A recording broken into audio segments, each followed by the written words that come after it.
두 번째 주제입니다. 부자들은 세금을 더 내라. 자, 이런 기사가 나왔어요. 총 세 가지 포인트로 보시면 돼요. 첫 번째로는 억만장자에 대해서 최소 25% 세금을 요구하는 방안. 최소 25%면 그냥 25% 물건 이제 내라 그거잖아요. 주마다 다르긴 하지만 특정 금액을 넘어서면은 한 반 내요. 그냥 반 냅니다. 반 정도 이제 낼 어떤 입장이 있다 하더라도 이래저래 해가지고 세금을 많이 줄이잖아요. 절세를 많이 하죠. 근데 어쨌든 25%는 무조건 내라. 이렇게 나온 얘기고요. 두 번째, 투자 양도소득세율을 현 20%에서 39.6%로 인상해라. 사실 이거 되게 좀 짜증나는 게 여러분들. 우리나라도 이거 아까도 제가 앞에서 서론에서 말씀드렸지만 우리나라도 이거 하려다가 말았다고 제가 말씀드렸잖아요. 투자 금액이 크고 부자들한테는 뭐 어느 정도 해도 되겠다라는 생각이 좀 있긴 있어요. 그러니까 우리나라로 치면 예를 들어서 대주주에 들어가게 되는 경우에 대주주는 여러분들이랑 뭐가 다르냐면은 대주주 같은 경우는 특정 지분율이 넘어가면요 그 회사는 공시를 해야 돼요. 그러니까 예를 들어서 제가 어떤 회사의 지분율을 뭐 3%가 5%를 가지고 있잖아요. 그게 넘어가잖아요. 그러면은 그 회사에서 저희 회사 대주주 중에 김선영 있습니다. 이렇게 공시를 해버려요. 그러니까 그거를 안 하려고 되게 노력을 많이 하는 거지. 그래서 연말만 되면은 대주주 양도세 대상 안 들어가려고 지분 막 낮춰가지고 투자금액 큰 사람들이 매도를 때려버리는 거예요. 대주주 되면 골치 아파. 왜냐면 공시 뜨지. 그리고 다양한 이슈가 있을 수 있는 거고 또 제일 최악은 뭐냐면 대주주 공시 딱 뜨자가 대주주에 들어가잖아요. 일반 투자자일 때는 만약에 10억을 넣고 100% 수익 내고 뭐 세금 그냥 다 빼버리고 10억을 벌어 나왔어. 끝이야.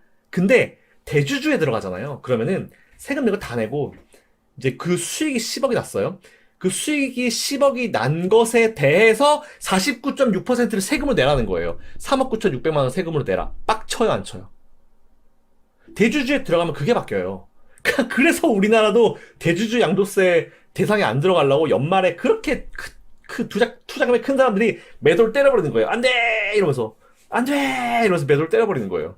그래서 연말 되면 지수가 밀리는 게 밑에서 개인 투자자들 아무리 매수해도 투자금액 몇십억, 100억, 1000억 되는 사람이 양도세 싫어! 이러고 툭 던져버리면 와장창이잖아요. 대주주 양도세 이건 진짜 말도 안 되는데 무슨 종목당 3억, 5억? 게다가 또 그것도 개인 기준이 아니야. 나, 와이프의 아들, 딸의 우리 아버지, 어머니의 장인어른, 장모님의 이걸 다 합쳐가지고 한 종목에 대해서 전체 합친 금액이 3억인가 5억이 넘은 대주주래. 이거 진짜 개소리죠. 말도 안 되죠. 그죠? 그래서 이제 이게 나오면 문제가 뭔지 아세요? 이제 양도소득세율이 이렇게 올라가 버리게 되면은 이 투자를 할 때 차익 실현을 함과 동시에 세금이 나가는 거죠. 그래서 내가 예를 들어서 앨런 머스크 같은 사람이 나 뭐 필요해가지고 좀 팔아야 될 것 같아. 1조가 필요해가지고 좀 매도 좀 해야겠다 싶어가지고 1조를 딱 매도를 해요.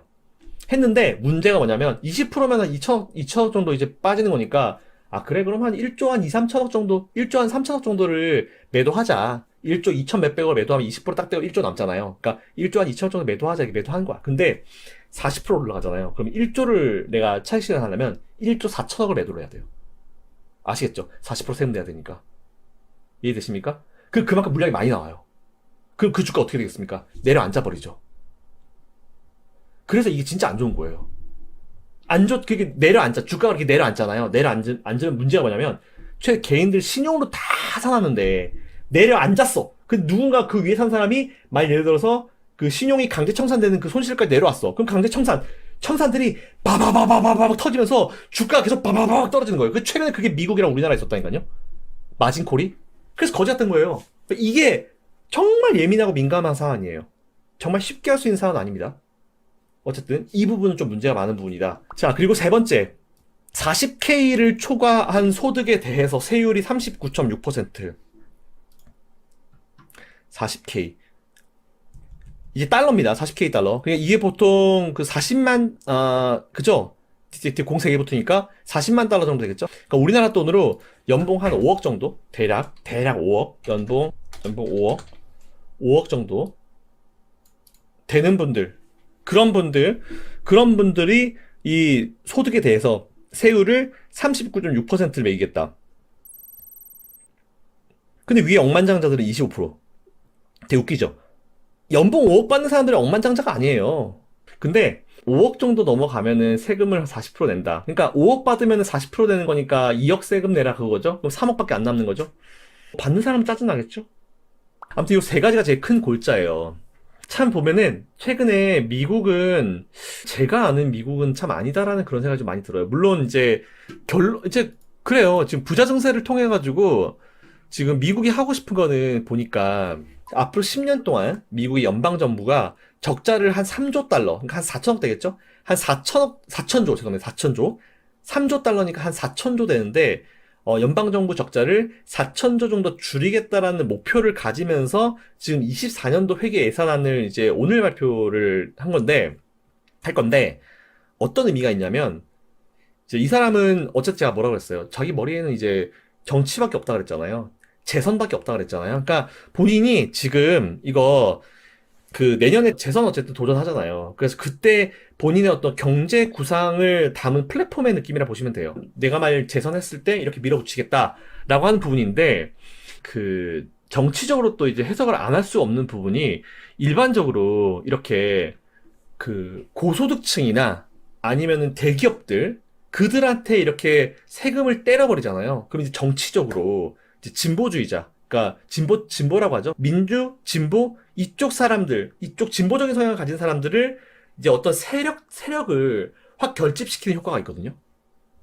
이게 사실은 정치 경제학에도 있어요. 예, 실제 있습니다. 그래서 이렇게 고소득층과 대기업에게 세금을 물렸을 때는 정치적으로 이제 진보주의자들의 결집을 이끌어낼 수 있다. 그러니까 바이든 본인한테 표를 던지는 사람들을 결집시킬 수 있다라는 그런 게 있기 때문에 이 부분도 한번 생각해 보시는 게 좋을 것 같아요. 그랬더니 바로 이제 케빈 맥카시 나서가지고 이제 그 공화당 하원 의장이죠. 케빈 맥카시 바로 나와가지고 세금 인상하는 게 정답이 아니지. 이런 식으로 딱 얘기를 해버렸잖아요.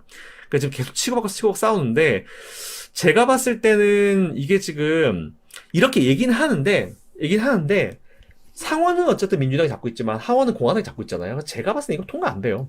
이 안대로는 통과 안 돼요. 수정 법안으로 통과될지 모르겠지만 제가 봤을 때 이 안대로 통과될 가능성은 그렇게 이제 높진 않아가지고 이거는 너무 과한 걱정을 할 필요는 없을 것 같아요. 그리고 이제 이 세금에 대한 부분, 투자 양도소득세나 이거는 한 1, 2년 전부터 계속 나왔던 얘기들이에요. 그러니까 여기서 사실 새로운 얘기는 없어요. 그냥 바이든이 하겠다라고 한 거를 다시 하겠다라고 한 거기 때문에 이거에 너무 여러분들이 의미부여를 하실 필요는 없을 것 같다. 네, 그 정도 멘트만 좀 드리면 될 것 같습니다. 제가 봤을 때는 어쨌든 이 부분도 한번 좀 지켜볼 필요가 있대. 바이든 행정부 조금 모르겠다. 자꾸 이렇게 나가면 나중에 어떻게 될런지 좀 걱정이 되긴 합니다. 자, 아무튼 이 부분 체크하셔가지고 제가 중간중간에 바뀌는 내용은 항상 업데이트 해드릴 테니까 일단 여러분들 기억만 하시고요. 제가 앞에서 설명드린 그 플로우들 있죠? 현재는 경제를 경제적인 어떤 지식만으로는 해석이 불가능하다. 정치적으로 해석해야 된다. 라는 부분만 기억해 주시면 될 것 같습니다.